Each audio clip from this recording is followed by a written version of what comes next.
his own rules. But all of that is about to change. Raymond is your brother. My brother? I don't have a brother.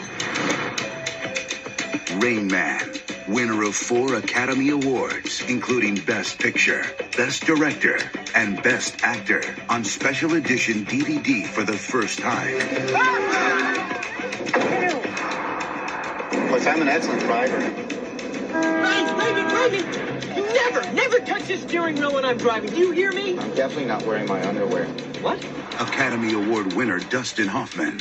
Academy Award nominee Tom Cruise. Tuesday we have pancakes. Pancakes. Rain Man. Maple syrup. Hey, bet your butt. Bet your butt. Coming to special edition DVD. I like having you for my big brother. Hello and welcome back to Dave's Movie Diary. Yes, Rain Man was what I watched last night. Great film. First time I saw it, I was 15. My folks took me to see it. It was on a double bill with Twins, the Schwarzenegger-DeVito comedy. It was a very specific late 80s cinema pairing, a broad comedy and a more serious drama that this is, though it does have elements of comedy throughout. First impression at the time was that Dustin Hoffman was a serious acting genius and Tom Cruise was just there as the movie star presence. Things have changed a bit for me. My relationship with this film over the years, I just realised when I was thinking about it, I've only ever seen this film with elements of my family. So I've seen it lots of times with my folks, probably 3 or 4 times. And then I've watched it with my folks and my wife and kids on a family holiday, south coast of New South Wales.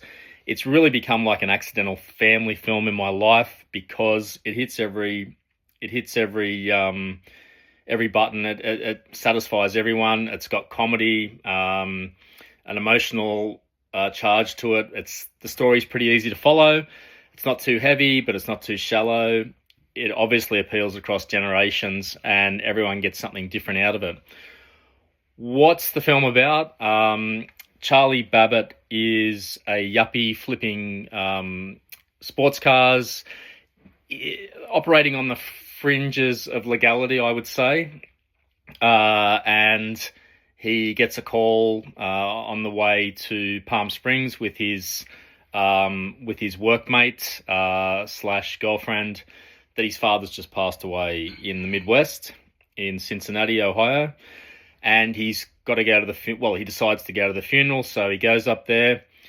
And he's going there not because he had any great love for his father, but because he's expecting to be the sole beneficiary of his father's will, which could be sizable. He gets there and he quickly realizes that he is not the sole beneficiary. And in fact, all he gets is a 1949 vehicle and some rose bushes, which is quite a funny scene. The rest of it, around $3 million, goes to a silent beneficiary. And we discover as the film goes along that silent beneficiary is actually Charlie's older brother, Raymond, and Charlie didn't know he had a brother. So Charlie, being the unlikable yuppie that he is, decides to kidnap his older brother. His older brother suffers from autism, and he takes him initially as a way of brokering a deal for at least half of what he's worth, what he thinks he should be getting, which is $1.5 million. And through various twists and turns, we are then treated to a road trip with the brothers, with the younger brother having to deal with his older brother's condition, and from the Midwest through Las Vegas to Los Angeles.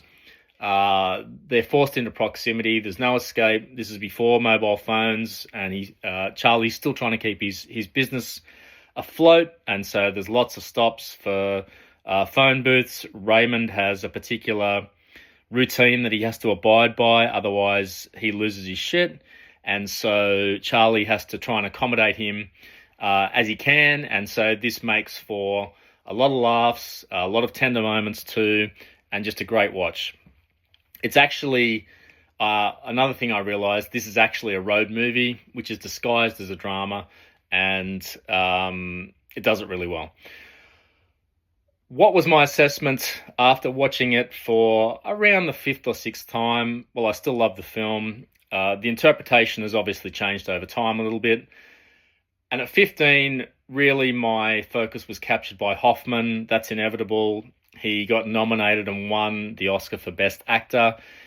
This was back in the late 80s when, for 3 years in a row, the Best Actor was someone depicting a person with a disability. So Hoffman wins in 88 for this role. In 89, Daniel Day-Lewis wins for My Left Foot. And in 1990, De Niro picks up the trophy for Awakenings. It became a real thing. You could even stretch that to 94, I guess, with Tom Hanks and Forrest Gump. Although he didn't have a disability, he was just a bit slower, but very likable and charming. So I can even recall my parents telling me how great Dustin Hoffman was as an actor, and that really focused my attention. To that point, I only knew Tom Cruise from Top Gun, probably The Outsiders, Risky Business, one or two other things. Cocktail, of course, came out the same year. He's never been one of my favourites in that sense. Although watching this film makes me take a second look. My core reassessment now is that I think the Oscar went to the wrong guy. Shocking as that sounds, I don't think that Hoffman's performance is any better than Cruise. I think Cruise has got a lot more to do, and it's a much more unlikable role. Not taking anything away from Dustin Hoffman. He does a fantastic job. I feel, though, that other actors could have done that role. I'm not sure about the Charlie Babbitt role that Cruise inhabits. Very unlikable at the start, very a brat. Transactional, good-looking, and he knows it. Treats people like dirt. No patience, thinks that the world should be at his fingertips. He's emotionally retarded, actually. And when you watch the film, you realise that the entire film depends on his gradual shift from spoiled yuppie brat, well, not spoiled brat, but entitled, very abusive to anyone around him, through meeting Raymond, going on that journey, physically and emotionally. He gradually changed, and it's imperceptible. We can hardly notice it, and he does it perfectly. He's carrying a lot.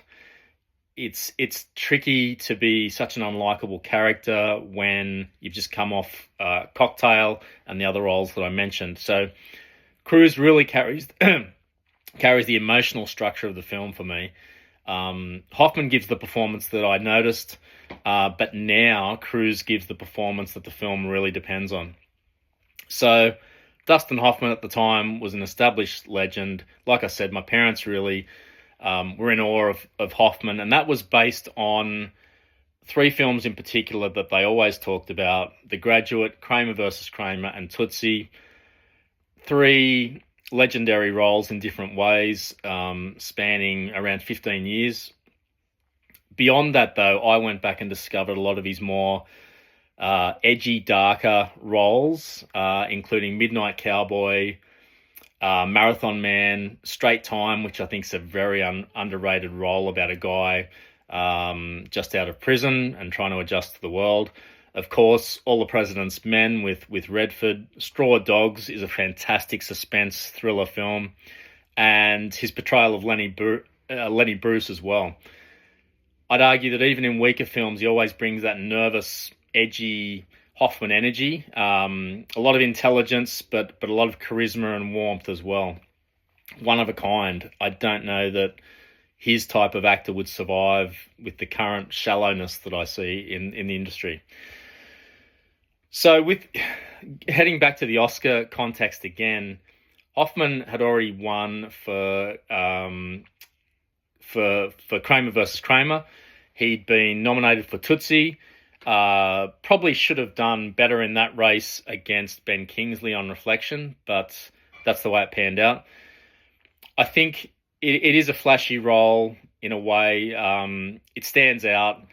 It's prestige acting, but I wonder now if we'd be more even-minded. That's probably something to chew over. Valeria Golino is fantastic as Cruz's girlfriend. She's she's not in the film a whole lot, but she's really important structurally. She's not just a romantic subplot fill-in. She really functions as a bridge between two characters at the end of the spectrum, so to speak. The naive and charming Raymond, and obviously the hard-edged Tom Cruise character of Charlie. So she lives in both of their worlds, and there's a great scene with her and Hoffman in the lift in Vegas, which serves a couple of purposes. And I recently watched Scarface. This is a similar structural role to the actress that portrayed Al Pacino's sister in that one, Mary Elizabeth Mastrantonio. Her role that in The Color of Money reminded me a lot of Valeria Golino's role in this. More fleshed out than Mastrantonio's role in Scarface, and approaching her work in The Color of Money. So important, but definitely not flashy. At this point, Cruise was trying to be taken more seriously. Born on the 4th of July was just around the corner, for which he did get nominated for the Oscar. He's coming off The Color of Money, which I rate really highly, and is a great performance of his. A Few Good Men to come in the early 90s. In the late 90s, he had Eyes Wide Shut, Magnolia, Vanilla Sky in close proximity. And then in 2004, Collateral. They are the key Cruise roles for me. The rest are more in franchise films or action films, or films where he's not doing a whole lot, I think, that's interesting. And in the last period of time, for a long time now, he's really stuck in that franchise world where he's in control. And although he is brilliant in Maverick, the Top Gun sequel, there's a lot less emotional projection needed, a lot less depth to the characters. And in this one, the character does have a lot of issues, and you can see him working through them very, very realistically, I think. So for me to say that, like I said, I'm not a Cruise fan, apart from those standout performances that I mentioned. But I do think his early career is undeniably more interesting, and this is a great example of it. Another thing that I realised is that there's a few things that make this film of its time, but in saying that, it hasn't aged in terms of the tone, the pacing, the performances, the way it's directed and shot. The film's premise does rely a lot, though, on physical distance. The fact that there's no mobile phones, no technology to allow Charlie Babbitt to keep his car business going, and that causes a lot of turmoil for him towards Raymond, because he's really marching to Raymond's beat. Raymond, like I said, has to watch certain TV shows at certain times. He has to eat at certain times, and he has to eat certain things at certain times. And when you're traveling through the Midwest of America, stopping at little motels along the way, I could really feel the frustration of Charlie Babbitt. And it forces them into some hilarious scenes together, like in the phone booth. There's another time when Raymond gets away from Charlie while he's trying to make a call, and he gets confused crossing the street because it suddenly says don't walk, and he's halfway across, so he stops walking. Causes a minor scene in a small country town.